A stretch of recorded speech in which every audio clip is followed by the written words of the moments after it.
face women coming up to you to tell you that they are quitting because they just can't manage home and work. They are intelligent, good at their work, but just exhausted from the daily grind of putting hot food on the table, getting the children to bed, and then to school in time, ensuring the fridge is stocked, all the school events are attended, and all the social obligations are met, including and especially ones that involve the mother in law. And if it isn't enough that they are barely hanging on by their fingernails, which they probably haven't had time to paint, they get told off by teachers at school that perhaps they should take time off, spend it with children, ensure their grades are up and their temper is down because all we all know that working women are mothers from hell. Never mind that the teachers too are usually working mothers too. If the romantic love industry is one gigantic exercise in preparing women to accept the unsuitable man, then the motherhood business is a cultural confidence trick designed to make women believe that babies complete them. And even though you have read Margaret Atwood's The Handmaid's Tale, that tells you of the horrors where women have to suffer because only some of them are fertile. You buy into that convention. Yes, babies are lovely. They are also needy, cuddly, clingy, and they are totally dependent on you. Everything that you as a woman have been led to believe is why you were given a vagina and a uterus. But the problem is they grow up, the babies, not the vagina and uterus. They grow up to be grumpy teenagers who argue with you on everything. And then soon after, they leave you, finding girlfriends or boyfriends, and you are left with the empty nest syndrome. That's when you look in the mirror again and notice you are nothing like the 20 something or 30 something you were when you had them.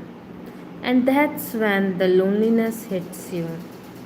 Then you either pick up yoga or spirituality or both, since there are now many smooth talking gurus who give you an easy to digest mixture of both.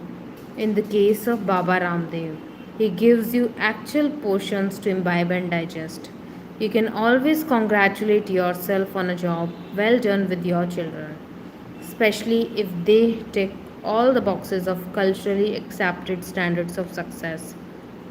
A good university, a well paid job, and an acceptable significant other.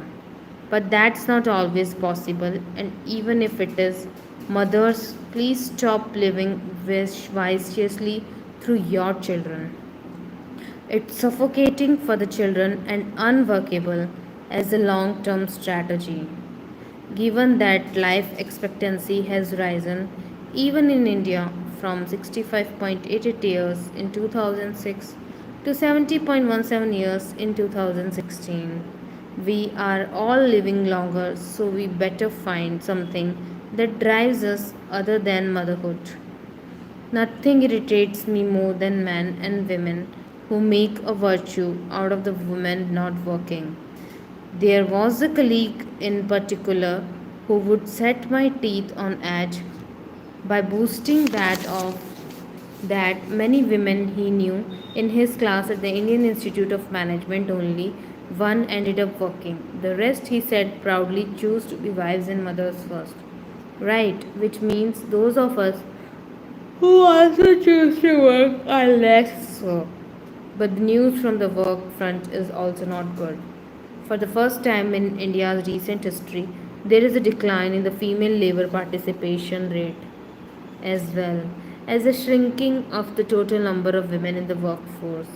Not only did 20 million women quit work between 2004 to 5 and 2011 to 12, the labor force participation rate for women of working age declined from 42% in 1993-94 to 31% in 2011-12. and further reduced to around 23% in 2017-18, according to data from the National Sample Survey Office.